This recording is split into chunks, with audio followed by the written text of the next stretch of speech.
What's going on, guys? Welcome back to the channel. I'm the real Jossie. And I'm Peter Parkour, and we are the Distorted Theorists. So, we are fresh out of Doctor Strange and the Multiverse of Madness, and we've been waiting for this, besides 2 years, but lately we've been building up to it, 2 months? Well, yeah, since the Super Bowl trailer released. Fair enough. We went... everybody loved that, I guess, so that's what we're here to do. That's why we're here. But before we get into any of this, of course, as always, guys, if you could hit that subscribe button, hit that like button, help us grow the channel. We are this close to 3K. We could be right now. We haven't checked. I did. We're 20 away. Okay. So, without further ado, I want to say my 2 cents, and then I'm passing it over to you. For anyone watching this, as we said, you see in the title, non-spoiler, here's my summary of this movie. This was a conclave of fuckery. I just want to leave it with that, and you start in now. What do you think? I thought it was a great movie. This was easily the most unique Marvel movie to date. Very true. Sam Raimi did an amazing job with this. He took that and ran with it. Well, it's a Sam Raimi movie. This is a Marvel movie, but it's not a Sam Raimi movie in a Marvel universe, in my opinion. This is a Marvel movie in the Sam Raimi universe. Yeah, that is very true. And I want to throw this over to you because we knew going in, we heard comments, it's not like a spoiler, that this was going to have a horror-ish feel to it. Horror-ish. I don't even know if that's a word, but it have a horror feel to it. Now, you were throwing out references from music and cinematography about the horror films that Sam Raimi have done in the past. So I'm gonna just throw it over to you and let them know what did you see that caught your attention? Oh, easily. Well, there's a sequence involving a house. I can't go into too much because spoilers, Peter. It is a bit of a spoiler part, but there's a part of it. If anyone has seen the Evil Dead and Army of Darkness series, which I have not, honestly, you will definitely see elements of Sam Raimi's influence in that. And Sam Raimi does a lot of shots that zoom in on people's eyes. And either goes into an eye or comes right out from an eye. And there's a lot of that. And it's not wasted. It's not like one of those ones no. The movie does flow at a very quick pace. There's a lot of quick cuts in certain points. We do see a lot in a short period of time. There is a sequence that I did love. It's the Multiverse of Madness. Okay? Yeah. There is a multiverse segment that happens involving certain characters, and when you see it, it's very a la Hitchhikers to the Guide to the Galaxy. If you've seen that, there's a part where it snap, snap, snap, snap, very quick cuts, and it's great. One thing I was surprised with, which is not a spoiler, is that how much screen time Scarlet Witch got in this, or Wanda or whoever got in this film. It is Doctor Strange in the Multiverse of Madness, but they might as well called it Wanda Maximoff and the Multiverse of Scarlet Witch. I don't know. Doctor Strange and Wanda. Yeah, crazy team up. Wacky. Season 2. No, but just I loved WandaVision. Now, first couple of episodes, hit or miss, but once that show got traction and started going, I was fully invested for the whole thing. With the Darkhold and everything. With everything, with Agatha, everything. So the fact that they took Scarlet Witch, really show what she can do, and just go, here she is on silver platter, and we have this character, and we're just going to run with it now. Nuts. This Scarlet Witch is very close to the one that has lost her mind. We see it in the trailers, how it says, it's funny, Stephen, how when you break the rules, you are a hero. When I break the rules, I'm the bad person. And there's a lot of, I won't lie, Wanda in the past movies, not so much in WandaVision, but in our little bit parts, her personality seemed, I don't know if the right word is weak, but just kind of maybe meek. She was like, I can't really take control. And in this movie, she is... Oh, she knows what she's doing. She has embraced her powers. And she's going down a dark path. And some of the lines that she delivers and the way that she delivers them, I mean, Elizabeth Olsen did a fantastic job. Didn't she sign on for more movies as well? I have no idea. Oh, okay. I seen something where, they announced, but so I'm all in for that if she sticks around. Again, no spoilers, but we had some great cameos. I mean, that's an easy word to say. Yeah.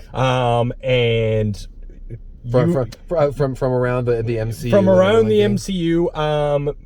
I looked over at you at one point. At one point, when something happens, your jaw was literally down to here.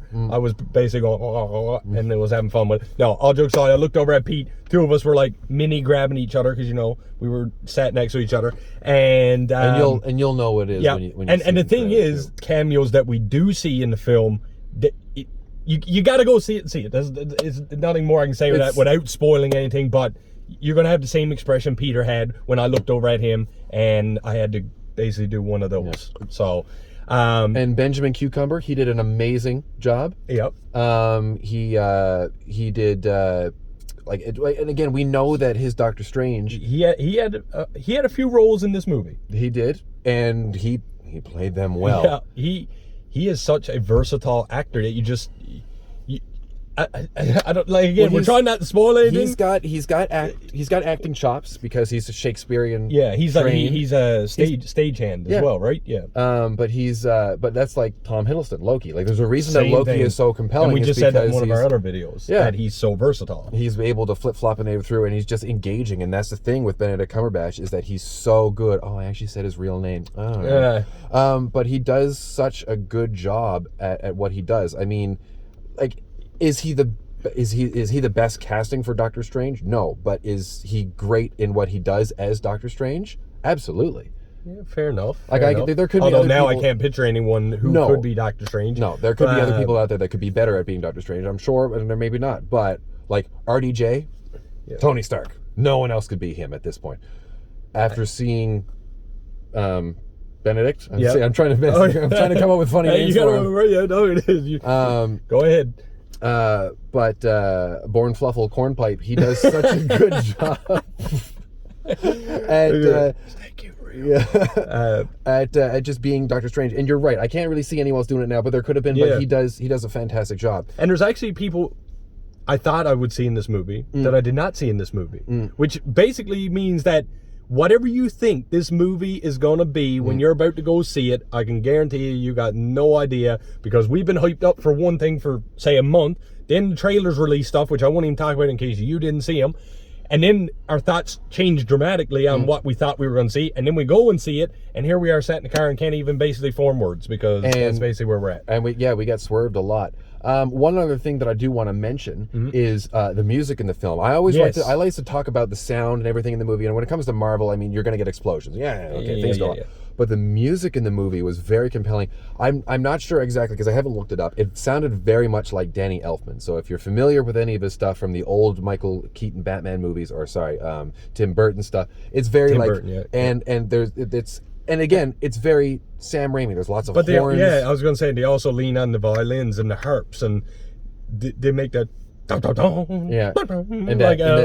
the piano and everything. It works really good for it, and it's not overpowering, and it's not in the background. I can't say it's the perfect soundtrack, but it does really well for this type of movie. Switching gears from that, even, I remember something I said to you in the movie, and it just come back, is that the movie really doesn't slow down either, which was a great thing. Because we were worried. We were worried about the showtime, which was about, what, 2 hours or 7 minutes? 6 minutes. And I was like, what are they going to do with this? But once the movie starts, it just gets traction right away. There's a lull at a certain part. Like we said, we know they're transversing the multiverse. So there's a part they go to a verse, and it slows down a little bit. We get a bit of story. You know what I'm talking about. But again, as soon as that part is over, you nonstop right to the finish, and they literally don't let off the gas pedal for the whole movie after that. So, and sorry, I didn't mean to cut you off. No, but I forgot that there's other people that are in this movie too. So we did mention Benedict Cumberbatch. Stop! Just say his name. And Elizabeth Olsen. But Benedict Wong. Yep. Is Benedict Wong? Yep. Back as Wong? Yep. Well, that's just a casting made in heaven. And then we got Rachel McAdams is back, which we haven't seen her since Doctor Strange, if I'm remembering correctly. So she's back, and she gets a lot of screen time. So it's nice to see her, and what they did with her was really cool. But maybe we'll see more, maybe we won't. And the breakout star, well, she's not the star. She's a supporting character, but she did really well. I can't say her name. As America Chavez, it was It looked like Gomez. Yeah, it was Gomez. Xochitl. I don't know how to pronounce it. I'm very sorry. We would definitely butcher it. We apologize. But she did really well as America. Yep. I was pleased to see how I thought she was just going to be a throwaway character and kind of going to be like the annoying sidekick. And no, she was actually very interesting. I really do believe, and characters like her, I just believe that Marvel is building to something bigger. No, like they've never done that. Like 30 movies. Yeah, like I don't know. 30 movies in, and you're only getting this now. I just feel like there's something's going to happen because they got all these Disney Plus shows. Anyone coming off the heels of Moon Knight. Small spoiler for Moon Knight ahead. You've seen it, right? Yes. Okay. I mean, they didn't even tie him to the MCU, but it seemed they're leaving so many loose threads that obviously Midnight Suns. Yeah. So he's going to end up showing up somewhere, and like I said, they're doing all these shows plus all these little characters in all the movies. We're getting hints of people, mentions of people. They're going to end up bringing them in when the big bad, whoever that may be next, I guess Kang is what the rumor is. But, I mean, nothing's confirmed. This is what I'm saying. Marvel's given us so much in these movies, so much in these shows, but yet we got nothing. But look at what the first phase of the MCU. Yeah. We got all our players in, but we didn't find out what Thanos was until our big ensemble movie. So, getting away from Multiverse of Madness for one quick second, when are we going to see that big bad reveal, do you think? If you had to take a guess, because we got Thor: Love and Thunder, we got Black Panther coming up, we got Miss Marvel, all the Marvel shows, and then of course we all know, yes, we have Ant-Man, but Kang technically, if that's the case, would be already revealed, so there must be someone behind the curtain. He's going to be in Quantumania. Yeah. But you think he's going to be the bad? Because we've already seen that there's a version of something going on with the variant, whatever that was in Loki. In Loki. And now he's dead, that variant. But he's one of the variants, and then when they get to the alternate timeline, spoilers, you haven't watched, it's been out for almost a year. Yeah, they show that Kang is the ruler of this other one, or some variant of Kang, and I'm positive, other people have talked about this, but I'm positive that the variant group, whatever it is, exists within the quantum realm. So I think he's going to break out in Quantumania, because obviously Quantumania, quantum realm, something's going to come out of that, and something's going to happen for him to break out and be in the real world. That's a good theory. And that's not distorted. No, that's a straight theory. Straight up. All right, do we want to do where it fits, where this movie, its goodness, its badness fits in the Marvel realm of movies, where you would consider, high, low, next to, as good as? Just give it a number. There's too many movies to try and pick out through. What do you think? Me? Out of 10. I'm going to give it a 7.5. I'm going just because of certain things that we won't talk about in this video. I'm going to give it, okay, this is going to be a weird one.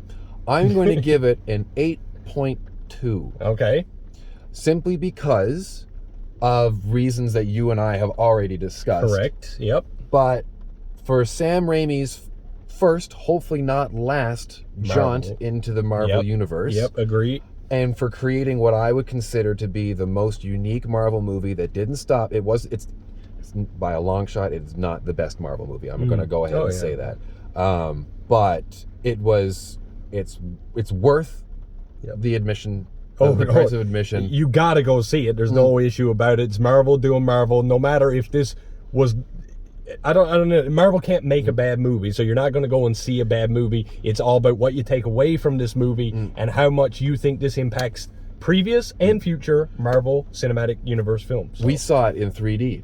We did. Do you need to see it in 3D? No, not really.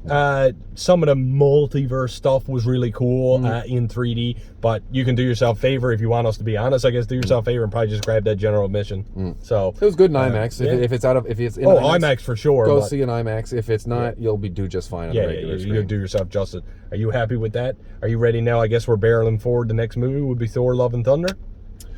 Thor, yes, but it won't be the next thing for Marvel. Miss Marvel is the next. Marvel's in June. It's going to be June really 30th. That one. See, again, they're going to do something different with that we haven't seen before. I know it's coming. So, but with that said, guys, as always, if you could hit that subscribe button, hit that like button, help us grow the channel. Hope you enjoyed our Doctor Strange in the Multiverse. I can't do it. You can do it. Madness movie review. There you go. He got it. This is easy for me to do now, but the first time I tried to do this for the trailer reaction, that took a bit. But that took a bit. Anyway, you did. He told me all about it. I am The real Jussie. I'm Peter Parkour, and like we always say on the channel, keep it real.